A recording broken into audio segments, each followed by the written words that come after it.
สบายดีพ่อแม่พี่น้องป้องปายเบิดสุคนเนาะ FC ทางช่องแอดภูมิเลขคำนวณเนาะ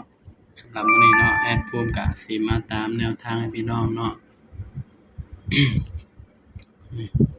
สำหรับแนวทางลาวพัฒนาเนาะงวดก่อนเนาะก็ถือว่า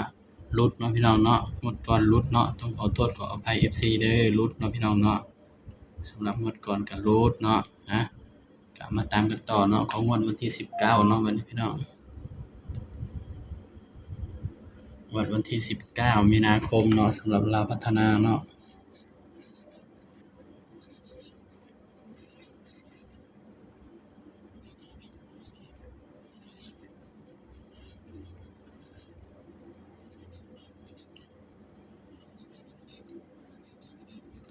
สำหรับลาวพัฒนาเนาะแอดก็สิลงให้สูตรเดียวเนาะพี่น้องเนาะ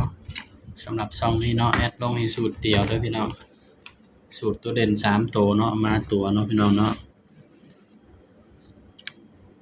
ก็มาลองใส่สูตรนี้เบิ่งพี่น้องถ้าว่า3งวดยังบ่มาเนาะ2งวดนะถ้ายังบ่มาเนาะแอดก็สิเปลี่ยนสูตรให้ใหม่เนาะพี่น้องเนาะสำหรับลาวพัฒนาเนาะ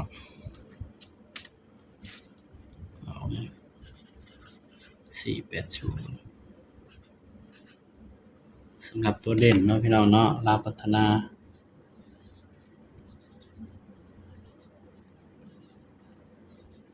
เด่น901เด้อพี่น้องเด้อนี่สำหรับงวดวันที่19เนาะเด่น901เนาะนี่เด่น901เนาะพี่น้อง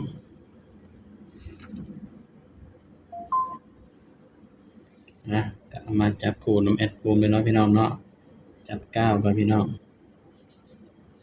92 93 94 234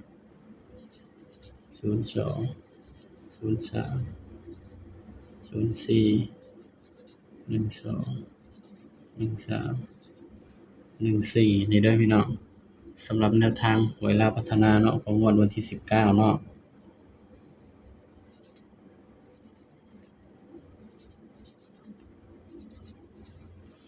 อันนี้ก็คือตัวกันเนาะนี่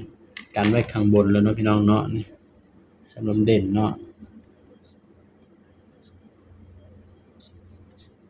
นี่พี่น้องนี่ก็คือแนวทางลาวพัฒนาเนาะของงวดวันที่19มีนาคมเนาะพี่น้องเนาะก็บนล่างคือเก่าเด้อพี่น้องเด้อตัวเลขมีเข้ามีหลุดเนาะแอดก็ให้เพื่อเป็นแนวทางเท่านั้นเนาะพี่น้องเนาะถ้าว่าใครมักแนวทางของแอดภูมิก็ฝากกดไลค์กดแชร์กดติดตามช่องแอดภูมิเลขคำนวณนี่เด้อพี่น้องเด้อนี่เนาะสำหรับคลิปนี้เนาะแอดก็ฝากไว้เพียงเท่านี้เนาะพี่น้องเนาะอย่าลืมกดไลค์กดแชร์เด้อพี่น้องเด้อสวัสดีครับ